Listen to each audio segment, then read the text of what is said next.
Aidan, welcome to Lux and Friends.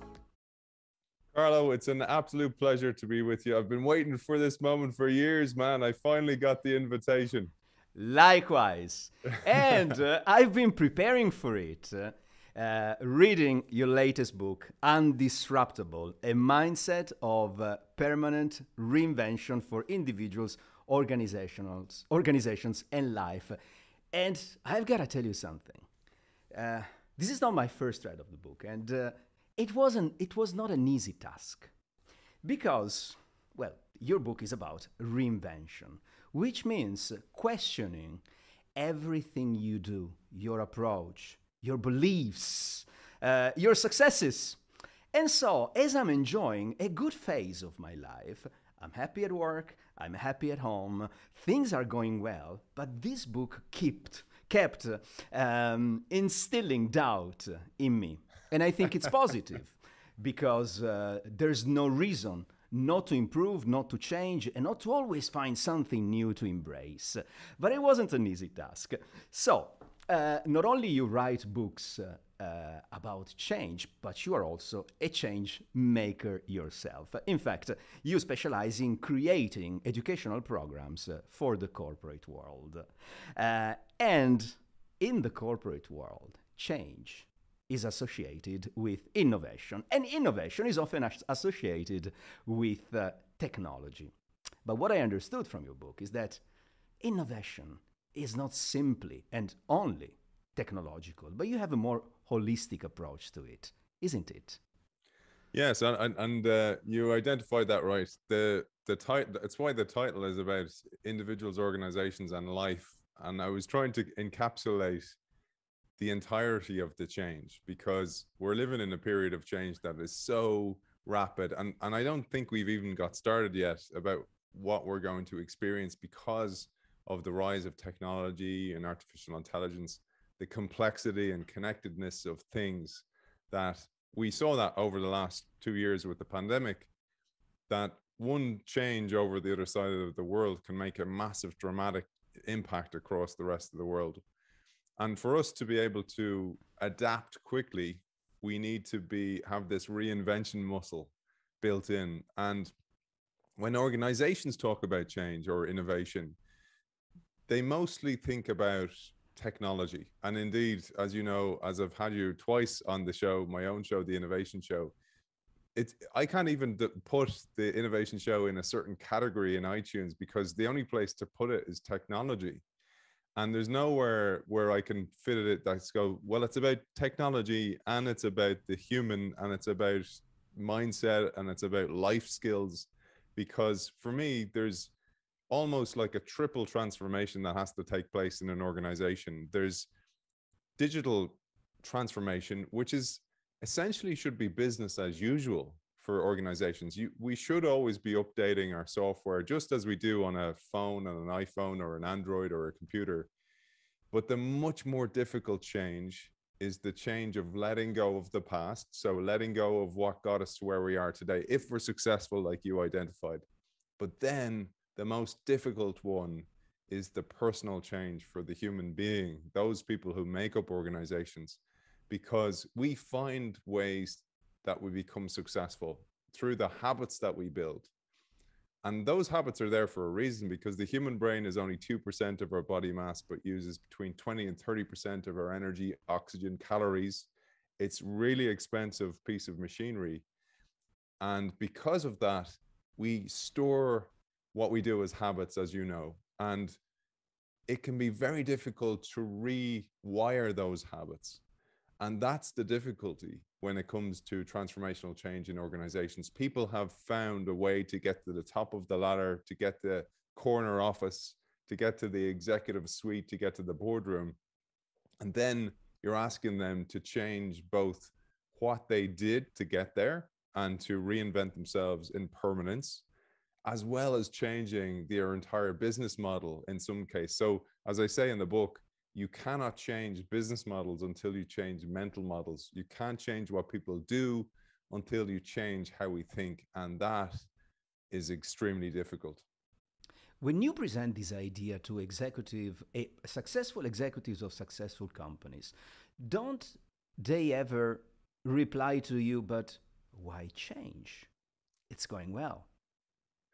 Absolutely. And there's loads of research, Carlo, for example, that say, for example, you are a winning sports team, and once you win, you don't ever look at your game plan. You don't ever reevaluate that game plan that got you the win. But if you lose, you reevaluate your game plan every single week. And think about that now in an organizational context, that I have a business model that's been working for ages. I work to optimize that. I work to exploit my existing advantage. And now comes along a consultant or books or podcasts like this that suggest, oh no, you should be looking at that in permanence. You should constantly have one eye on the future while managing the present. And you kind of go, I'm too busy for that. And that's the biggest difficulty, is actually getting executives to put the time away in order to reevaluate what they're doing, even when it's successful.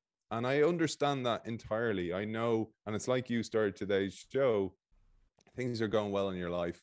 I just want to enjoy it, Aidan. Don't be coming along giving me problems when there are no problems. But that is the problem. When things get comfortable, we take our eyes off the threats. It happened to every case study in innovation, in disruption, from Nokia to BlackBerry to Kodak. They became complacent because of the success. They're like, you know what, we're fine, until they're not. And they think that change hits them all of a sudden, but it's been bubbling away. It's been happening. Some customers are going away. They're starting to go to other solutions. We kind of go at the start, you know what, we can afford that type of change. We'll just go into new territories with our business model that's working for us. And then all of a sudden, we've lost a big chunk of our market share. Now we start to have to close factories. We start to have to let some people go and restructure the organization, and all our energy goes into that instead of into reinvention or innovation.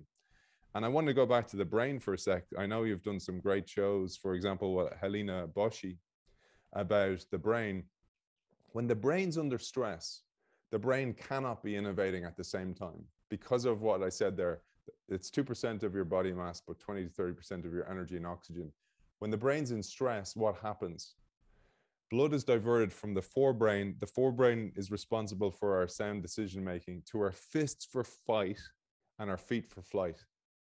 Our digestion slows. In some cases, our bowels empty if we're very, very stressed, and we become less intelligent.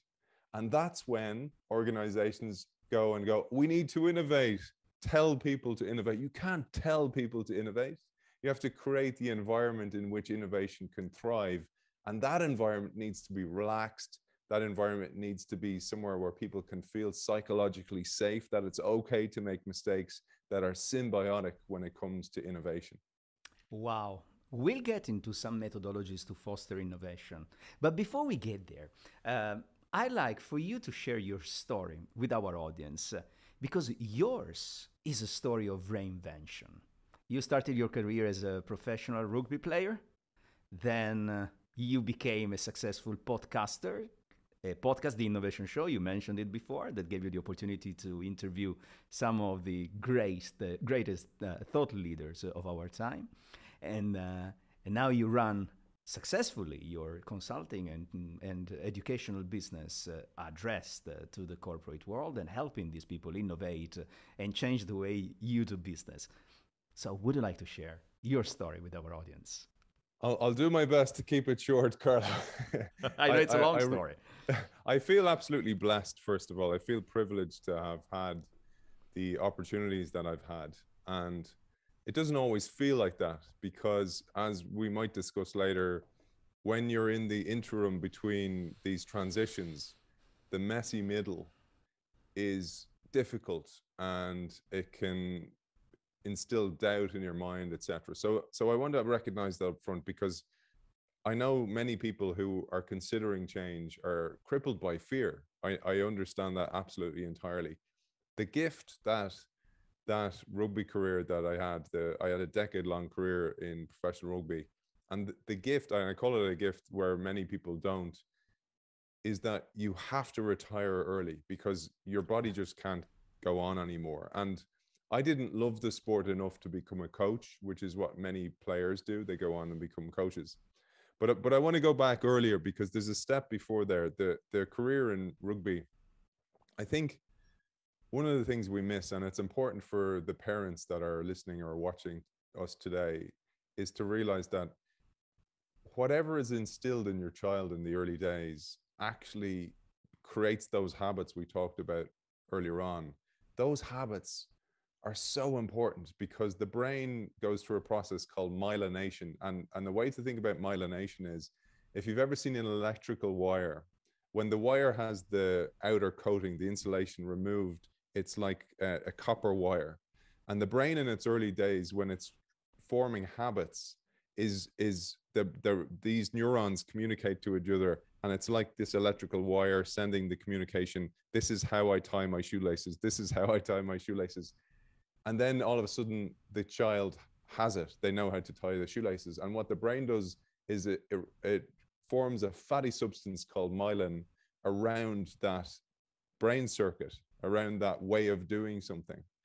And as you get older, those myelinated circuits become difficult to rewire. So that's really important, because what happened to me in my early days was, when I was a child, I was a very untalented athlete. I was always bigger, which is a privilege for the sport I played. But I didn't want to play that sport, which is rugby, where the size matters. I was trying to play soccer, basketball. Actually, I was trying to play anything that somebody would pick me for. And I was often last picked on the playground. But, and I don't know where this came from. I don't know where there was a word of wisdom from my parents or where I saw something on TV. I had the wherewithal and the resilience to keep trying. And perhaps actually, because I'm from a small village in Ireland, there was nothing else to do back then in the early 80s. And we had 2 TV stations, no internet, as you know, back in the 80s. So I just kept trying. I kept trying. And what happened was, as I got older, more and more of the talented children fell away from the sports because they didn't develop the discipline. And this goes back to what you said, because they were good and because they were successful, they didn't have to train. They didn't have to do the work.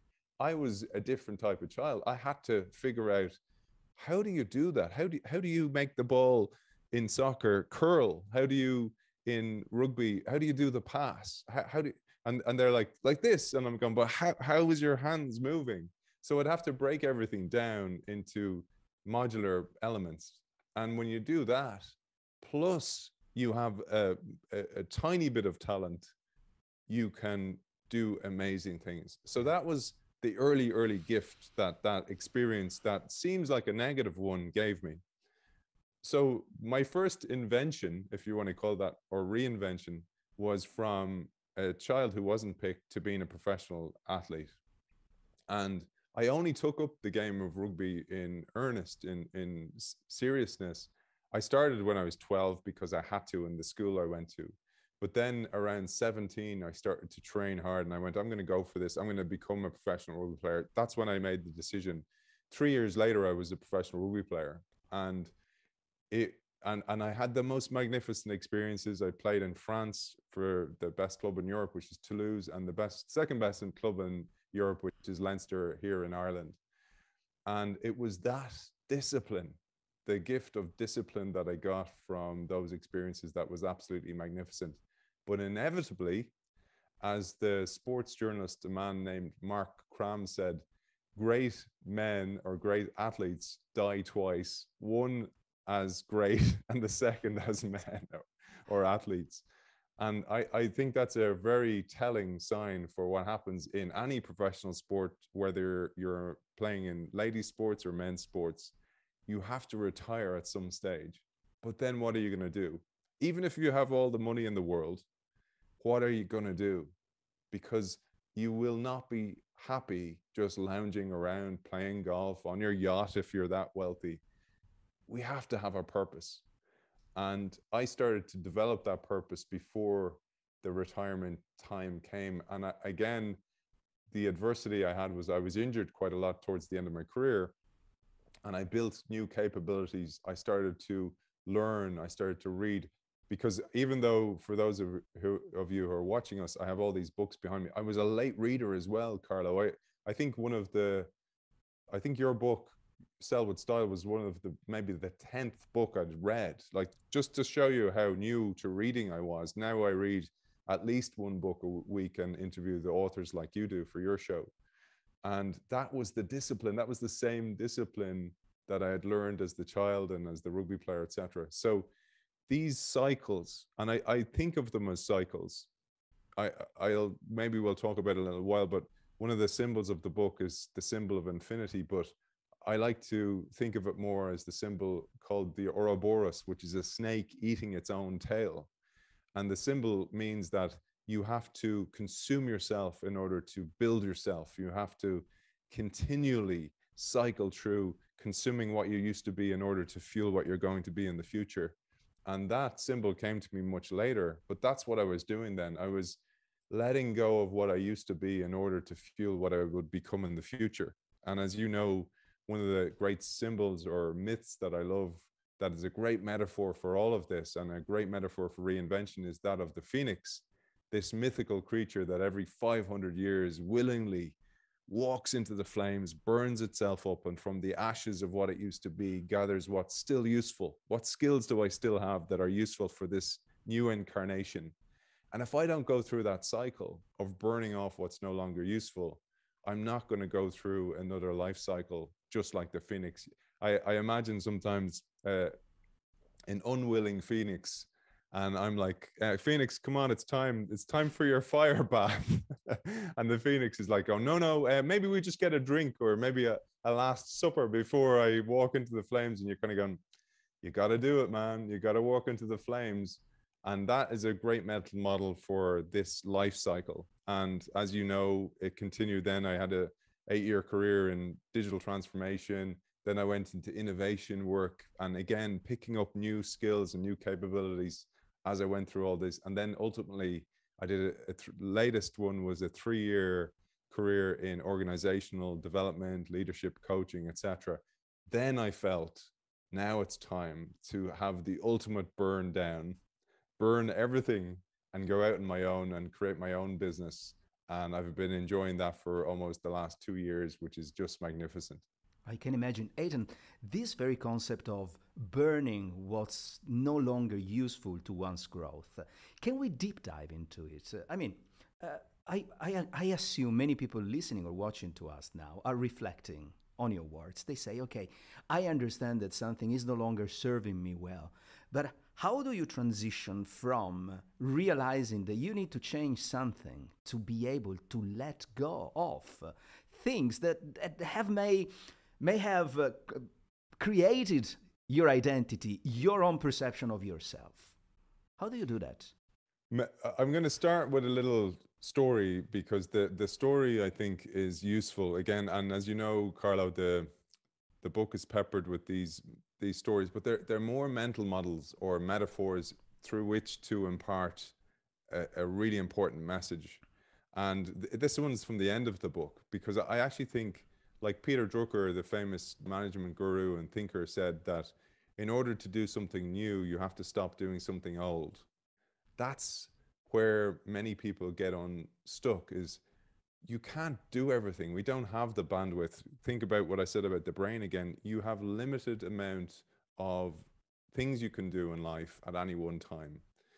And we go through cycles as well. So this is important to understand as well, is that we go through cycles. You'll be raising your children, you'll be getting married. This is why relationships also go through those trying periods of, well, yeah, things aren't the same between you and your wife, but that's because your kids are young, and your wife in particular is pouring a lot of her energy into the child. She doesn't need another child. She doesn't need you as another child here. We have to have that empathy to go, it's just a cycle. Everything in life happens in cycles. So the story I wanted to share is one that I called the coconut trap. And I absolutely love this story as one where we have to let go of things that no longer serve us.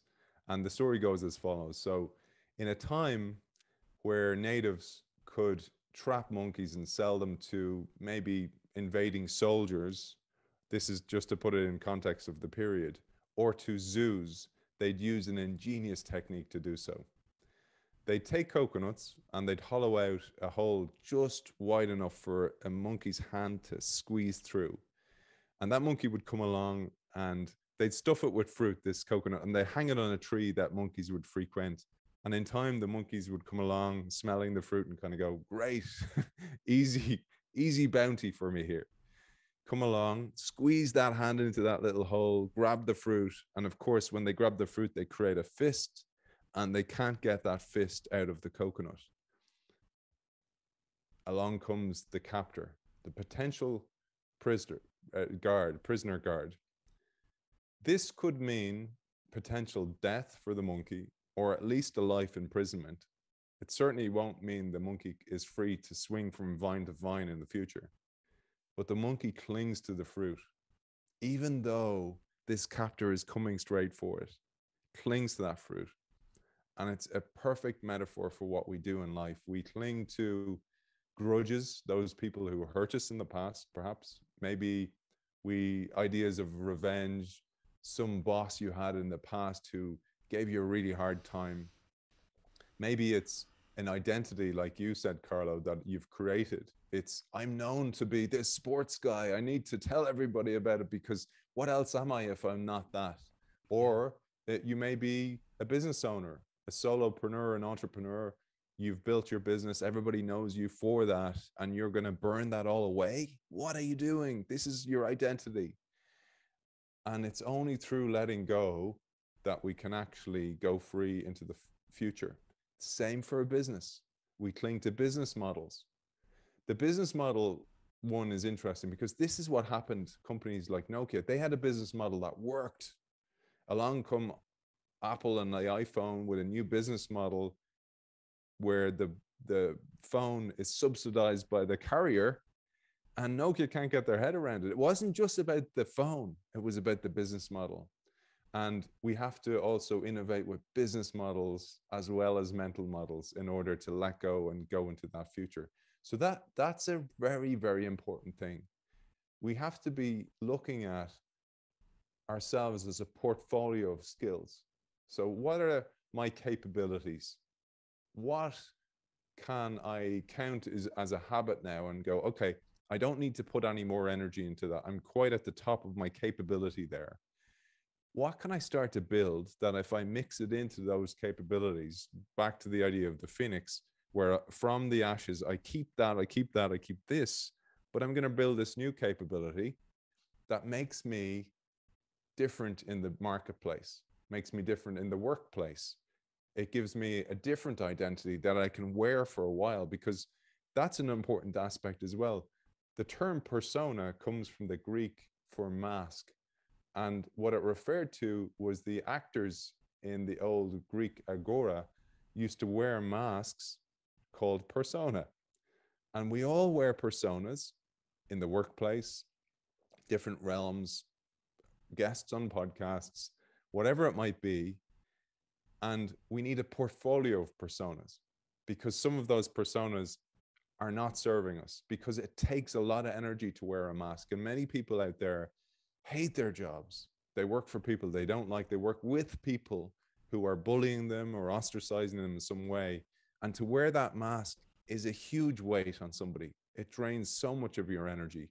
And like we said about the brain when it's under stress, this is why you start to get digestion problems, because the brain is under stress. So it tells the stomach, we're under stress. We're running from a tiger here. And your digestion slows. You start to get digestive problems, etc. So one of the huge desires from writing this book for me was, don't wear a mask. Don't certainly wear one that you don't feel comfortable with. Build a portfolio of capabilities. Build a portfolio of masks so you can interchange them and throw one away because it's not serving you, or it's draining you, or it's certainly not radiating you in life, which is what life should be about. A portfolio of capabilities and building always new capabilities. I refer to a concept that I really liked in the book, ROC, Return on Capabilities. I'm an investor myself, so I always look for return on the investment, be it a financial investment or emotional, intellectual, whatever, but I always try to focus more energies, to deploy more energies on the things that give me a better return on the investment. But yet, you come here with return on capabilities. So I have two questions for you here. The first one, how do you measure the return on capabilities? And the second is, by always trying to build new capabilities for futures needs, don't you happen to be distracted from the things that are presently adding value to your life? So I'll take the first one first, Carlo, which is how do you measure it?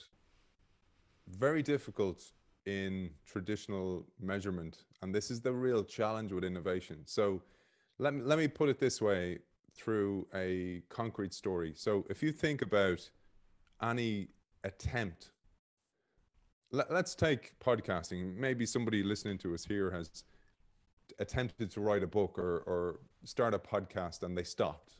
Okay. They'll see that as a failure and kind of go, oh yeah, I gave up. And then they'll start to kind of look for the excuse. I would say, don't. It didn't work for you, but what did you learn from that? And what I mean here is not in the, Silicon Valley, fail fast, etc., because it's a different thing. It's, well, I tried this and it didn't work out. My podcast didn't take off for whatever reason. It might have been your marketing. You don't know that. But inevitably, you picked up some new capability. It might be how to edit a podcast using the software. It might be your presence on camera. It might have been your articulation might have come on. You're a better storyteller as a result. You're a better interviewer. You're a better listener. I think that's one of the great gifts being a podcast host gives you, is you have to be a better listener because you have to react to the questions that are coming. You have to join the dots, etc. Connecting the dots is another great gift. That's what the capability that comes from a perceived failure is. Now, take that into the workplace. Amazon, $1 trillion business, one of the most successful businesses of all time, continues to innovate and invent. And there's a difference between innovation and invention. Invention is building something from scratch, which Amazon's actually done. Innovating is again, bringing new ideas and concepts to life, usually though with a baseline of starting point and where it comes and it's adding new value. And Amazon's Jeff Bezos, when he was CEO, wrote the most magnificent shareholder letters. They're really worth reading and they're very short. They're all available on Amazon's website. And in one of those, he said, Amazon's the best place to fail. He's made billions of dollars of failures.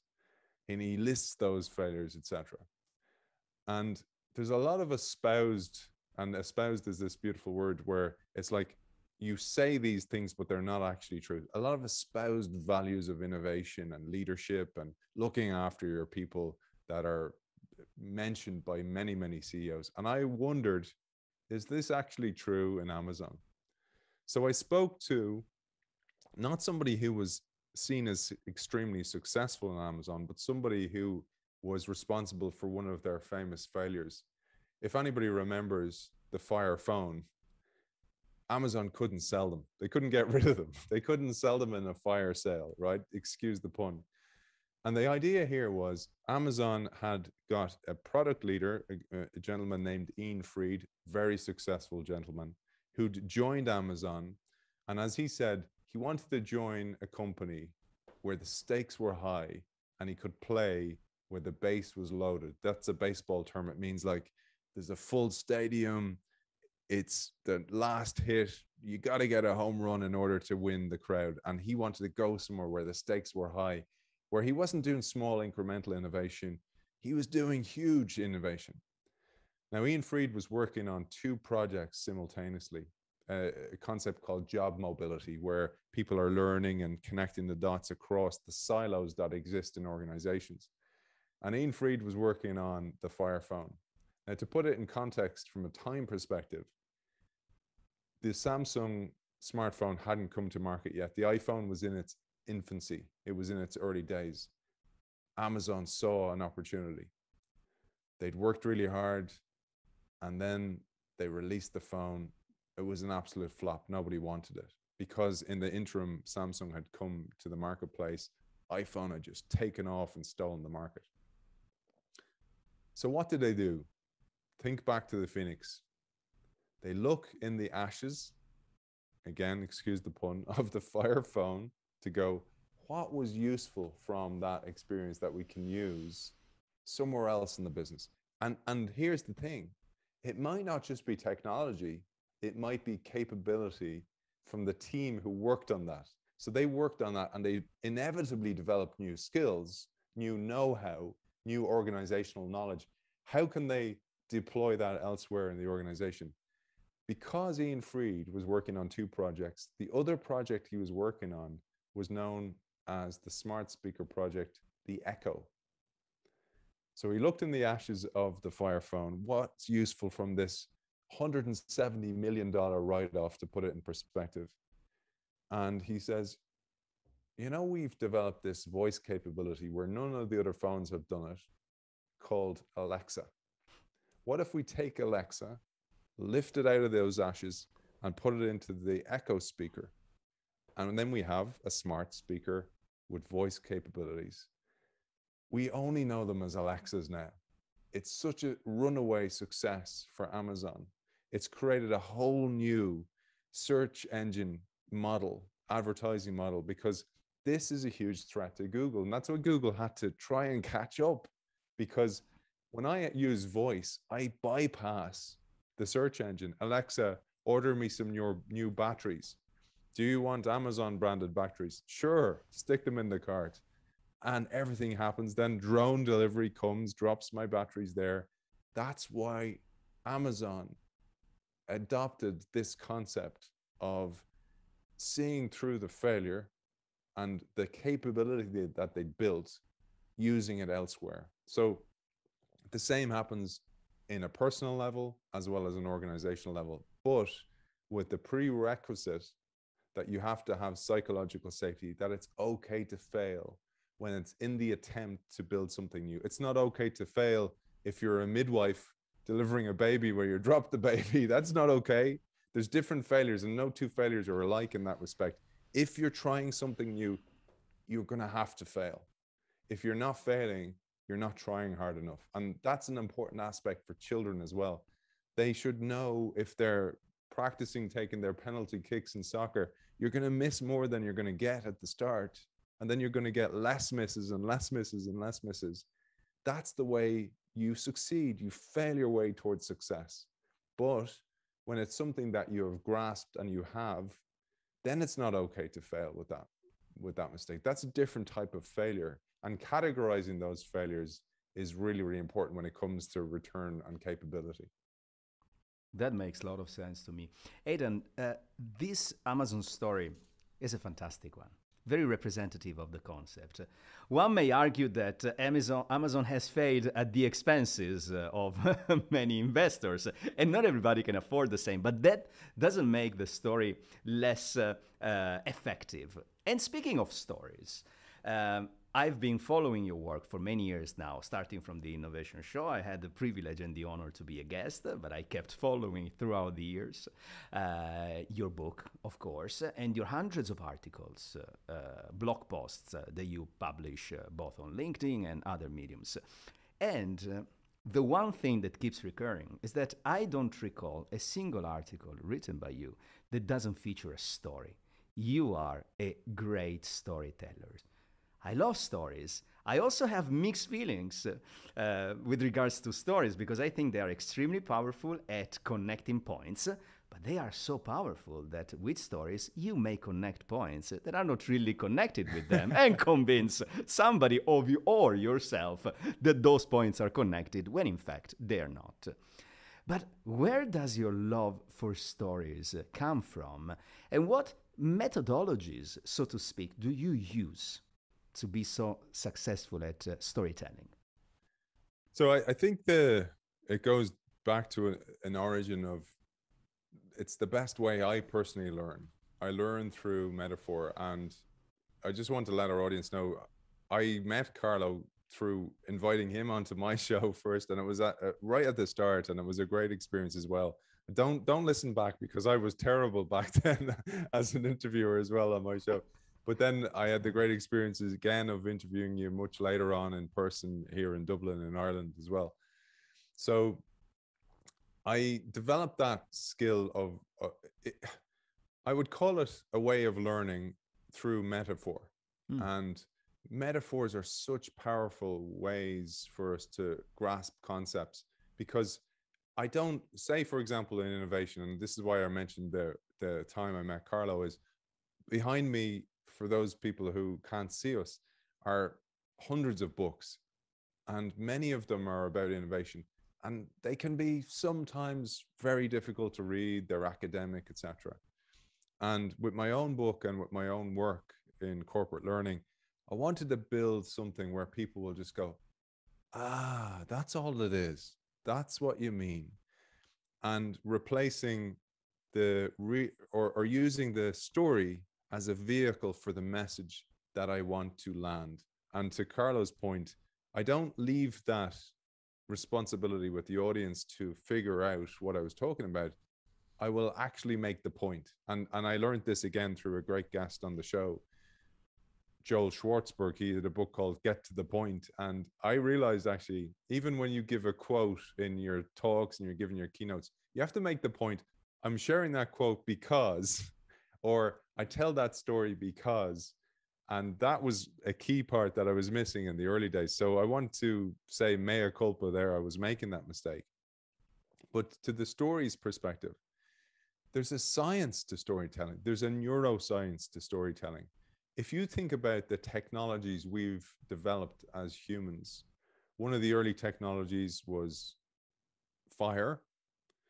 Then we developed the technology of storytelling and speech, then writing, then written words, etc. But then, if you think back to the days of the cave, only 200,000 years ago, which is not long in the evolution of the human brain, story was how we warned people. Story was how we told children, don't go over those woods. There's, man-eating,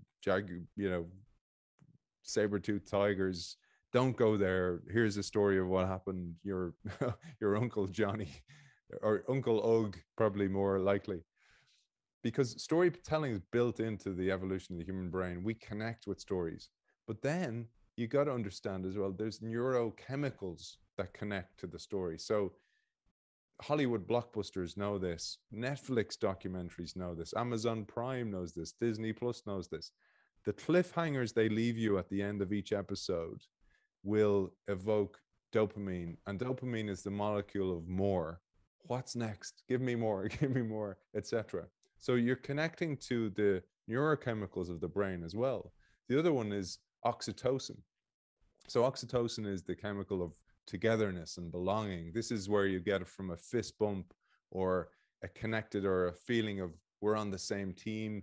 This is why the baby is given to the mother when the baby is born, and that feeling, that touch creates oxytocin and a bond. So it's a bonding chemical.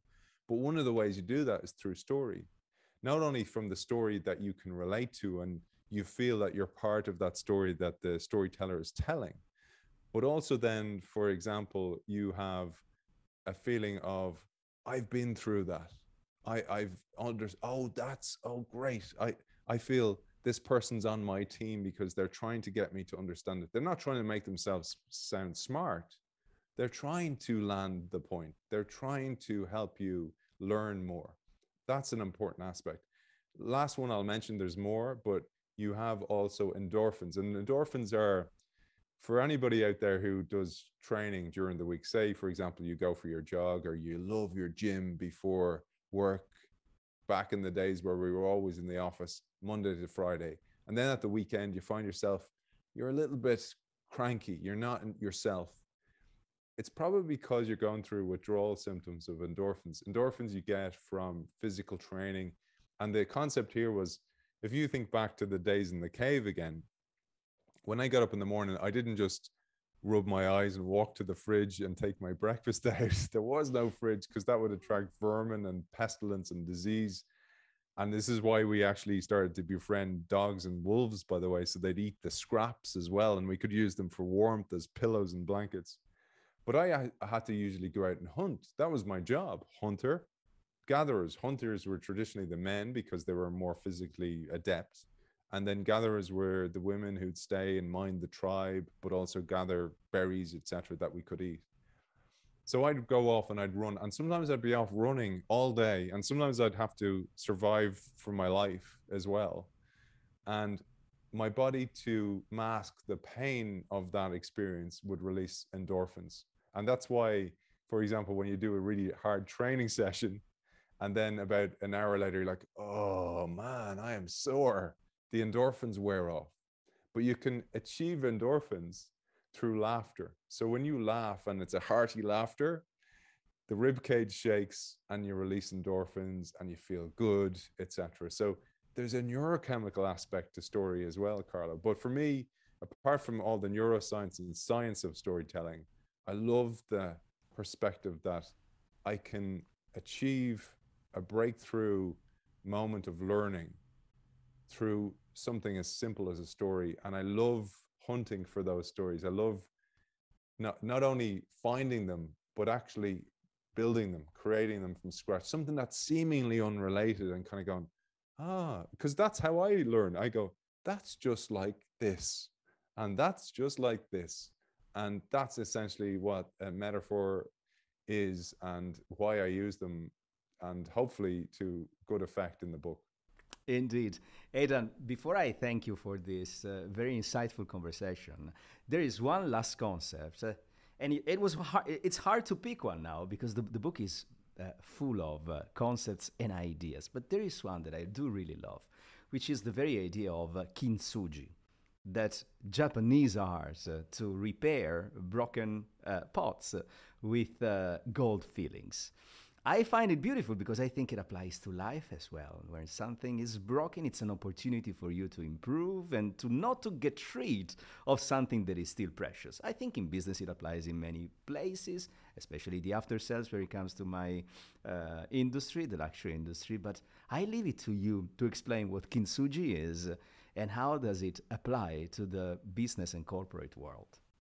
So it's a beautiful concept. And like you, when I learned about it, I was like, oh, that's so beautiful. So many of our audience will have seen, for example, a kintsugi piece of pottery or a cup, for example, and it will be where the cracks are adorned with pieces of gold. And this is not somebody trying to save money and just, you're kind of going, just buy a new piece in IKEA. It's not that at all. It's the art of celebrating the cracks. Yeah. Because it comes from this Japanese art, and kin means golden and sugi means joinery. So golden joinery. And it celebrates the flaws as part of any object, including us as human beings. And the guiding quote that I have for this, and I know, Carlo, you have a great love of music, comes from Leonard Cohen. He said, there's a crack in everything. That's where the light comes in. And from a personal perspective and a life perspective in the book, what this is that oftentimes the adversities that we have in life are building some capability for us that we're not even aware of yet. Or go back to the example of the Amazon phone. If they continue to pursue and try to compete with Samsung and iPhone, they would have spent all their organizational energy chasing that path instead of this kintsugi thought of kind of going, just accept it, it's gone, let it go, it's cracked. But because the light's shining through that crack now, it maybe illuminates some other direction. And then they go, oh, okay, let's go after this. And that created a massive competitive advantage. And this is so important for mental health as well, for all of us. We will all go through periods of struggle. And it's how we frame those periods of struggle that is so important. There's many interviews with people who are 100 years old, maybe more. And one of the most interesting things about those studies, when they're asked about what is their secret to success, they've often framed things, adversities in their life, as ways that have actually made things better for them later on in life. And it reminds me of this beautiful story by Alan Watts, who's this philosopher. He was a British philosopher who brought lots of Asian learnings, Eastern learnings, to the West. And he went around the US preaching these learnings. And I know, Carlo, you have a very holistic view of the world. And perhaps I'll tell this story as a final story. So he gave this story called The Chinese Farmer. And it's absolutely beautiful. And it goes as follows. There was once a Chinese farmer. He had a horse and it ran away. That evening, all his neighbors came and they went, "Oh, what a tragedy." And he turned to them and he said, "Maybe." The next day, the horse came back, but brought with it 7 wild horses. And all his neighbors came that evening and they're like, "Isn't that wonderful?" And the farmer said, "Maybe." The next day, one of his sons, while trying to tame one of these wild horses, got thrown from the horse and broke his leg. All the neighbors come over and they say, "You got it, maybe." They say, "Isn't that terrible?" And he says, "Maybe." The next day, the conscription officers come from the army to try and recruit his son, but because he has a broken leg, he can't go. All the neighbors come over that day and once again say, "Isn't that awful?" And the farmer says, "Maybe." And the reason Alan Watts tells that story is we never know what will be the consequence of what we deem as good fortune. And equally, we never know what will be the consequence of what we deem misfortune. Sometimes what we think is a misfortune is the greatest gift we could ever get. And for me, that sums up this concept of kintsugi thinking. That's a beautiful story.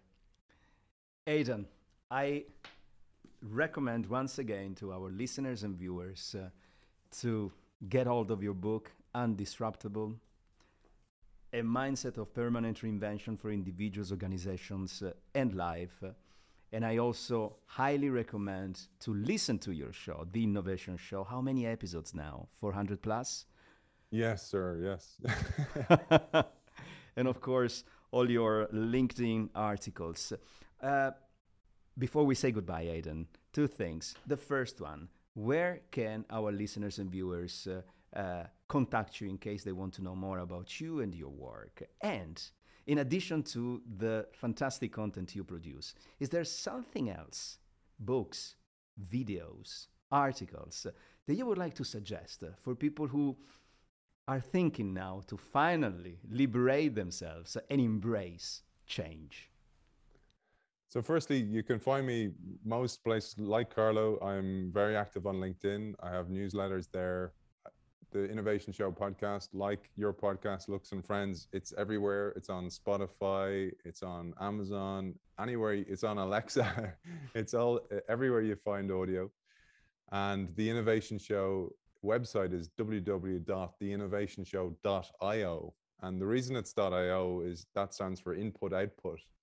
And I really see the great guests that I have on every week as the input, and the outputs, the show, plus the writing, because it would be blind of me to not see the fact that all those different nuggets of knowledge become my own writing, and they mix and they marinate in my brain and become an output of my own writing.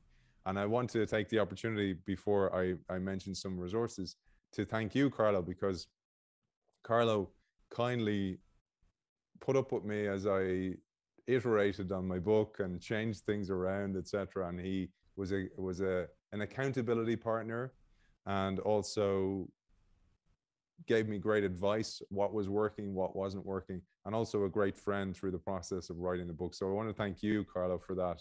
And I wanted to do that publicly as well. And from a resource perspective, I mean, for me, my own show is people always go, what are you reading? I go, look at the show, because I don't have any more capacity to read any more than that. I'm currently doing an amazing series on brains, beliefs, and biases, Carlo. And there's a book in that series, and it's behind me there. It's over there. It's massive. It's what I would call an oeuvre, which is the French term for a body of work, and it's by a gentleman named Aidan McCullen. The book will cost you €100.